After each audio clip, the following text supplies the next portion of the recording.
Jim Klauck here on Contractor Stories. I have another great contractor joining me here on the podcast, Brian Davis. Brian, how are you? I'm doing good, Jim. How are you doing today? I'm living the dream. Thank you so much for joining me today. Dayco, Acworth, Georgia. Is that correct? Yeah, that is correct. So, before I get into some nitty gritty questions about you and how you got to where you are, give me a little bit of a background on the company itself. I know you're in both HVAC and plumbing, so you can talk about those trades, the part of the country you're in, and what makes you guys a little bit different than your competition. Yeah, so we're a heating and air company. We were founded with heating and air. Now we recently are offering plumbing. Mm. I think we have a unique origin story. It was kind of what separates us. So Dean, the owner, about 20 years ago when he founded the company, it wasn't founded how most companies are, which is, hey, I'm a technician. I want to start a business.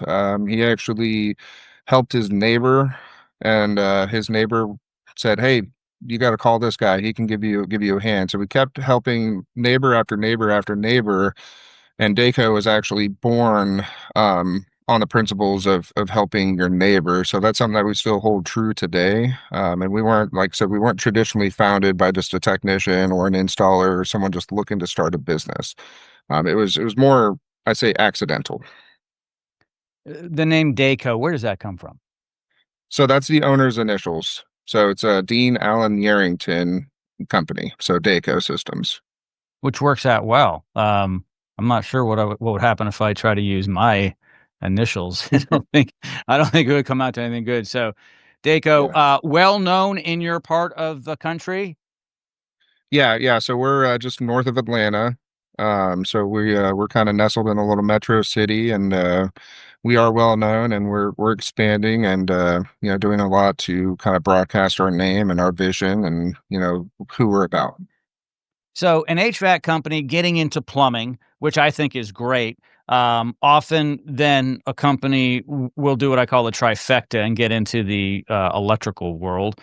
Which who knows if that's part of the plan. I won't ask you that question, but we see that a lot. I think that's really smart. What prompted you guys to go from the HVAC world into plumbing? Well, we service so many customers from heating and air, and we kind of wanted to expand what we can offer, our existing customer base. And one of those things is plumbing, so it made sense for us. And we've been talking about it for the last couple years. So this year, I finally decided to act on it and hire a plumber in and start doing plumbing. We just kind of want to do more for our homeowners, kind of following back to that neighbor. So we want to be a company that people can rely on, and that we're one call for just about everything that they could use. It's great for customer service, and customer loyalty. It's really good for both the customer and for you guys in the business. I'll tell you from my experience working on this side with the trades for 20 years, because we get calls at Checkapro all the time, the company that I started back in 2005 to help homeowners find pre-qualified contractors. And when people call in to the office, they wanna know if the company that we're gonna recommend can do everything. So, if someone can, repair the HVAC system, can they also clean my carpets? Can they fix my roof? Can they paint my walls? Because people generally are attracted to the person and or entity slash company. People buy from people, and people are part of the entity, the company. And so I find that happens a lot. So I think it's smart when you can marry it up. You've got a great HVAC business with a loyal customer base. And when you add the plumbing, you automatically have a new customer base. And if I'm assuming their loyalty to you is really great on HVAC, the hope is they don't have a loyal plumbing following, and that's different. The relationship a homeowner has with a plumber and an HVAC guy, totally different. The HVAC guy's like the doctor. The plumbing guy's kinda Mhm. like, "Well, when I need you, maybe I'll, call you." Um, Yeah. and so I think you're in a great position. Yeah, I can agree more. We're also trying to expand into more areas that, we can effectively do in our, umbrella of heating and air. So some of the things that we incorporated was doing attic insulation. We're going to be doing duct cleaning this fall. Electrical, I don't know when that's coming, but we will do the trifecta. I just don't know when. We're going to try and get plumbing, healthy and going. And then, yeah, we're just trying to find everything that we can do. And if not, we have a preferred vendor network that I've created. So I met with other local businesses. So, when it comes to like handyman services, I met with a franchise owner of Ace Handyman Home Services, and anything that we don't do, we want to be able to refer because people trust, if they trust us, they're going to trust our referral. So, I built this relationship with those that I know I won't get into, but I want to make sure that I'm never telling a customer, no, I don't know who you need. I want to say, yes, you call this company for a roof, you call this company for that.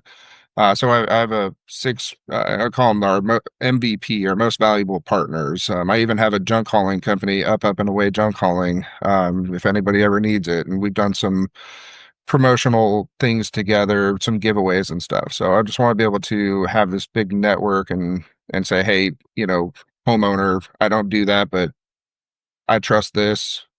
You want to call them. Brian, that is so smart. And I know you know this, and I'll caution anyone who's thinking about putting together a group of qualified partners in home service. You have to make sure they're trustworthy. You do not want to mess up your relationship with Mr. and Mrs. Smith. You've paid too much money and spent too much time in that relationship. And one person, one company can really mess that up. Yeah, yeah, they're hand vetted by me. So I've had lunches and meetings to make sure that, and we've even used them for services. So, we are customers of theirs. So I got to see how their experience was to make sure that it's as close to mine as possible. So when they know when I give another contractor, another company, they're going to receive the same treatment that they're going to get from me. That is awesome when you can do that, and you have to have some control. You just can't do it willy-nilly. You have to say, "These are the standards of this group I've put together," and Mm. if you don't hold to those, you're not taking this ship down, so you're out. You have to do that, which is good. You brought up handyman. The handyman category is a huge catch-all and it's just a huge category. So, as I had mentioned, started Checker Pro back in 2005, and for the longest time, the handyman category was the number one because if it was a ceiling fan that had to be installed or a door painted or a door hung for that matter, these things that didn't take a licensed contractor, um, it's just a big catch-all. So I Yeah. imagine in your business, there's an occasional issue. You need something hauled off, so you've got people who can haul that off. The handyman type thing. Hey, we were in a home and the technician put his foot through the ceiling. So you probably have someone who comes out and does that type of work. And everyone should in your business. The plumbers, the Yes. HVAC, the electricians, don't do the sheetrock repair yourself. Um, Yeah. just don't unless you're a gigantic company and you have your own Yeah. staff for that. Like if you're, Yeah. if you're stepping through 4 times a day because, you're, a $20 billion company, then Yeah. fine. Yeah. But, so I'm sure that happens, right? Every once in a while, a technician steps through the sheetrock ceiling and you have a go-to. Yes. Yeah. Yep. And that's actually how the relationship with that company started. It was it's really hard to find people that do a good job in that very specific scenario. And I finally met the franchise owner, Alicia, and she said, "No, my drywall guy, he's the best in the business." I said, "I need you." And in that moment, we messed up. So we need to rely on a partner who's going to take care of the problem and build that trust back with the customer, especially after we, just stepped through their ceiling or had a water damage. And she did the first one for us, and we got a review back from the customer saying, "Hey, that company was great. We love you, we love them," and they actually ended up doing work for the customer, past fixing our, of course we paid for our mistake, but she had more work around her house, so it ended up working out for the Ace Handyman services. So it's and that's how I think they are because I need to trust them. I need to know that you can count on them, and especially in those moments, it's a duress moment, and so it's very important to me. I smile when you say Ace Handyman Services. I'll tell you a quick story. Um, so I started my company back in 2005. Shortly after that, I partnered up with a local Ace hardware store. This is before the Ace Handyman existed. I'll Mhm. tell you roughly when they implemented Ace Handyman, probably 15 to 17 years ago. And I say that Okay. because we partnered up in Houston, Texas, where we started our company. We're now nationwide, but in Houston, um, with local well, they're not franchisees, the stores are it's a co-op, so it's like a franchise, Mhm. so each store is independently owned and operated, and so we went in and we, uh, developed these relationships with the owners, and we put a computer kiosk in the store, so when the homeowner bought paint, they could go to the kiosk and find one of our pre-qualified contractors to paint. Mhm. And so eventually, though, Ace decided to get into their own business, which I think makes sense, and therefore we Yeah. were out. But, so that's why, I smile because 'cause I'm like, "Yeah, yeah, I know all this I know the whole story of when they Yeah. started. I know the genesis of that story." Yeah. Um, great operation. So, what really sets you guys apart, Brian? I mean, HVAC company, a plumber, dime a dozen. I Google, I need a plumber, I need an HVAC guy, my air conditioning's broken, and it's like an endless list on Google, right? So, what Yeah. separates? Yeah, so, one thing that we like to kind of pride ourselves in is that we're still locally and privately owned. So a lot of our companies that are my size and bigger, have, transitioned into the private equity owned. So what that allows us to do is be more community focused. So this year, everything that we're doing is about giving back and pouring back into the communities because without them, we're nothing. People could stop calling us and that could be it. So we're identifying areas in our community that we can actually give back and make a meaningful impact. So one thing that I'm actually doing for August is I partnered with Wish for Wheels. It's a charity that basically they provide bicycles to second graders for Title I schools.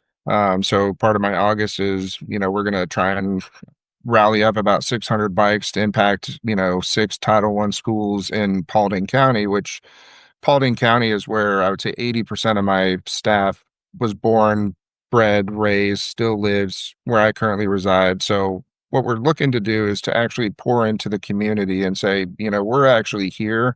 Mm, And one of the things that I kind of started saying is that, we're more than a billboard. So, all these big companies, they put 1,000 billboards up, yeah. but are they, other than the billboards on every street corner, are they actually in the community? Are they, working the events? Are they, doing whatever they can? So to us, it's more about the impact that we're having back. I've already given away 4 systems this year. I plan on giving away at least 3 to 4 more by the end of the year, and that's to loyal customers. We gave one to a elderly, single income, needed a new system, also needed a new roof. So I said, you know what, let me give you a new system so you can get a new roof. We gave away a Daikin fit. We put a system in one of our employees' great grandfather's house. We do an annual Heat for Heroes, so we get some veterans or first responders, and so my goal is to at least give away 10 systems per year, which is if you know the retail number, that's a pretty large number given back, and Yeah. I think we have an obligation to our communities to pour back into them. So that's kind of I think what sets us apart. But how do you get that message out there when people are searching HVAC companies? Mhm. How do you portray that, and how do people know? And I think it's just being present at the events. And me personally, I work every single event, and I bring my wife and son with me, and we have such a great time, and I connect with the people, with the community, and tell them, hey, I'm here. You give me a call if you got a problem. I have an open door to anybody. Yeah, no, So I think that's what sets us apart. that's really wise, good idea. Setting yourself apart is really the only way to compete in a world of, we'll call it a commodity. I Mhm. mean, everyone says they're the best at what they do, Yeah. especially roofers. We're the best roofer in town. Yeah. Yep. Yeah. Yeah, you're only as good as if your crew shows up. I mean, Ex you're a roofing company and, Yeah, and the shingles are the shingles and the crews are the crews. I'll be honest when it comes to roofing, I can't remember ever seeing a roof that didn't look like it was installed right. Like the shingles, I mean, the yeah, roofs yeah, all look yeah, good and so, and I think it's great. Everyone should think that they're the best at what they do in their local town, in their trade, but you mhm, gotta set yourself apart for sure. Let's talk about you now. This is Contractor Stories. Like to talk about the individual. You were in the service. Thank you for your service yes. to our country. Why don't we start there? What did you do to serve our country? Then how did you get into the trades? So, I joined the Army about a year after high school, and, it's actually kind of funny. If you had known me pre that, you would have never suspected. So I wasn't the type to, I wasn't generational. I didn't really know what path I was going down, and joining the Army was a very radical turn to kind of set up my trajectory. My parents actually thought I was kidding when I first told them. So I served for 7 years. I did 3 deployments overseas. So I did all of that, and when I was getting out, I didn't really know what I was going to do. I had no idea because I was an infantryman, so I didn't really have any transitional experience other than to maybe be a cop or a prison guard, and I really didn't want to go back into that kind of a lifestyle. So I knew about trades, and I knew one was electricians, and I liked working with my hands. So I was like, oh, maybe I'll go be an electrician. So I looked up a local school because I was moving to Georgia from Colorado, and found Lincoln Tech, and I was actually there for their electrical program, like, doing the tour, and the HVAC instructor saw me and came out, and he was like, "You don't want to do that. You should come be an HVAC guy." He had some other choice words that I won't share, but so I was like, I don't know. I like you." So I switched and I decided to come into heating and air. And at that time, the only thing I knew was what most homeowners know is you have a thermostat, you turn it, press some buttons, you get cold and hot air. That was my knowledge 9 years ago. So I went into the school, and about 2 weeks later, that same instructor said, the best thing you can do for yourself is find a local company and see if they'll bring you on. So I actually took that to heart. And that night I Googled, HVAC companies near me, and Dayco Systems popped up. And I sent a message on the website saying, hey, I don't know if you have interns or what but I just started school and I'm really looking to get into the trades. Do you have something for me? So Dean, the owner, actually reached out about 20 minutes later and said, "Hey, well, I don't have anything formal, but I would love to have a part-time, shop helper." And so I jumped on it, and he's paying me $10 an hour, and I worked 2 days a week, and I was sweeping the warehouse, and I did that for the entire time I was in school. And I remember I graduated on a Thursday, and I was given the keys to my van on a Monday, and just started running calls. And then it was kind of just meant to be from there. And I just have worked really hard, and I went into management, became a service manager after 2 years of being a service tech. And then just now I took over as general manager of the same company. So I've only been with Dayco Systems, so I've never been with another heating and air company. Do you think that if you hadn't gone after high school into the service, you would be somewhere else and wouldn't have been as well prepared for what you're doing now? Yeah, no, yeah, I would not be where I'm at today. I had to separate myself from the group that I was around, and a Mm. lot of them to this day, I haven't talked to them in years, but you kind of see check-ins and stuff, but they're still living that same lifestyle, and it's been 20 years, and you know, I'd like to consider myself very successful, and I think my time in the military really helped me in the trades with leadership, how to lead, because in the military you see the good, the bad, the ugly.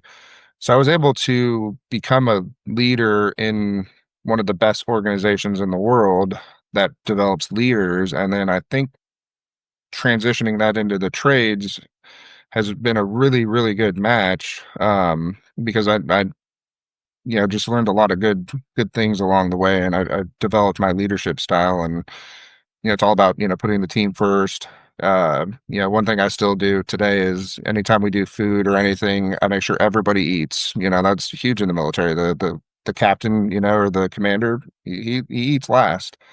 And even if we get, snacks around the office, I make sure, hey, did everybody get it, instinctively? And then I'll sometimes there's not even enough, and it's just like, oh well, that is what it is. But so it's making sure that, the food's on the table for my team and that they are empowered and that they know that someone has their back. Yeah, I would imagine it was a great experience and great training at a great age, and, of course, almost everyone goes in when they're young, they don't go in when they're Hmm. 50. Yeah. Some Yeah. have a career through there, but, Mhm. I think it's great, especially for someone who doesn't know what to do, which are many of us when we're young. I didn't know what I was gonna do, and, I didn't think I'd be talking to you when graduated from high school, and I wasn't sure what I Right. was gonna be doing. Hmm. And so, here we are. What advice would you give someone who was thinking of getting into the trades? Maybe they're 22, 24, 25 years old. They're looking for a career. What advice would you give them? I would say just go for it, honestly. The trades, you can be successful. There's always this shadow over the trades that, we're blue collar. You can't have a, successful career, but, you can. You're your only limit. And if you're thinking about getting into it, just go for it. Get if you have the mechanical aptitude and a good, work ethic, you're going to go as far as you want to take yourself. So for me, it's all about being decisive and making, decisions and not looking back and know that you're gonna stumble along the way, and I still stumble, and take those as learning opportunities rather than failures. Because if you look at it as a failure, then you're gonna feel like a failure. So no one knows everything, and like I said, there's stuff I do today that I think is a great idea, and it ends up not being a great idea. But at least I learned that that was not a great idea, and that's okay, because that's the only way you can evolve. So if you're thinking about it, I would also recommend going into the schools. That's where I started. Yeah. I actually, a little fun fact. So, 3 years ago, I went and became an evening instructor at the same school, the same campus that I went to 9 years ago. So for 3 years, I taught every night, 4 days a week, HVAC 101, and I recruited 12 people over the course of that 3 years, and have developed a relationship with Lincoln Tech. So go to school if you don't know where to start. Go to night school, find a company, and start sweeping the warehouse. You said something that's really key that a lot of people don't understand. When you go to school to learn, you take in so much. When you go to Mm. school to teach, you really learn. And people don't get that. They're like, "I don't understand. The guy at the front of the room is learning. He's teaching us." Yeah. But the guy at the front of Mhm. the room is taking his experience, and he has to make sure that he's conveying that to you. And if there's 30 people in the room, there's 30 different people giving him feedback with questions and problems to make the guy Brian at the front of the room better. And Yeah. so I think the best way to learn is to teach. Absolutely. It was probably a really great experience. And I'd recommend anybody who, because the schools are always looking for really good teachers. If you feel that you are confident enough to give back, anybody should teach for a year or two. You don't have to make a career out of it, but give back, pour into the students, because that is the future of our trades, is those students going into school. But that was harder than what I do today, because and it was night class. So how do you keep 30 people entertained for 4 hours starting at 6:30 at night? It's incredibly difficult, but I was able to manage. I made it fun. I like to think, I was the fun teacher, that really broke it down to a way that they could actually understand and learn. And like I said, I recruited 12 people, and they're all doing really well here at my company. And I know of a bunch of people that work for my competitors that I taught, and I like to follow them on LinkedIn, see that they're a technician or they're an installer, and follow their journeys. But yeah, I think anybody who has been in this industry for 5 to 10 years, you should look at, get a year under your belt for teaching. That really, really grows you. It challenges you. Brian, that is so smart. You are giving back, you are learning a lot, and you have a built-in recruitment system. It's like it's just smart. Everybody wins. Everybody Yeah. wins. Hmm. Um, because where you're teaching, that that system wants those students to go off and get a job, right? Hmm. So everyone wins. Yeah. And the students who do go with you that you've recruited already know you. So Yeah. there's less surprises, right? They're like, well, I have an idea of who Brian is and the culture of his organization because he's been teaching me for some time now Hmm.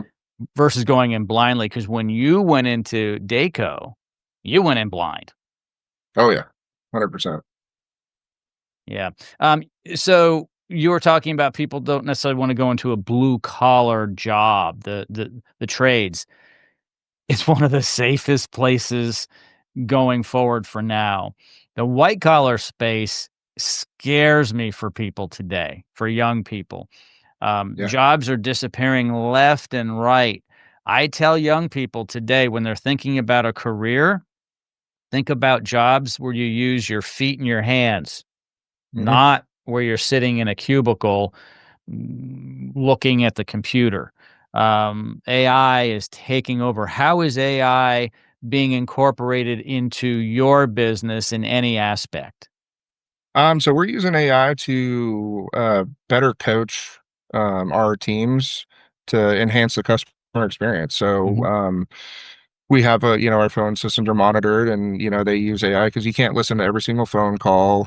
You don't know everything that's happening. You don't know if the CSRs or the tech. So that's really how we're incorporating it. And then also with customer communications, because it's hard to have humans available 24/7, and we do a really good job of it, but sometimes, you just need AI to carry the conversation until someone can jump in, especially in those busy months. So AI's, but it'll never replace a technician, and I don't think it'll ever replace a CSR because for me personally, I know when I'm talking to an AI. It's very clear, and there might be a day 10 years in the future, but something about just having the CSR where, "Hey, I'm Angelica," or, "Hey, I'm Susie, I'm here to help you," is more authentic than a robot or anything AI could ever do, but it's helping us to be better and enhance our customer experience, and that's what it really is all about is, where did we go wrong?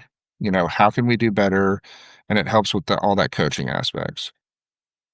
Brian, for people who are listening to and or watching this, would it be okay if I put your email in the show notes so they can contact you with any questions? Yeah, absolutely. I'd love to connect with anybody, whether that's, other contractors or even homeowners that have a question. I'm an open book. I may not have every answer, but I can probably find it. I have a pretty good network. I have a pretty good team underneath me. So you can shoot me any question. I'm happy to connect with anybody and, you know, share what I have to share and learn what I can learn. Perfect. Brian, on that note, thank you so much for joining me today on Contractor Stories. I really appreciate it. Yeah, thank you for having me, Jim. Thank you.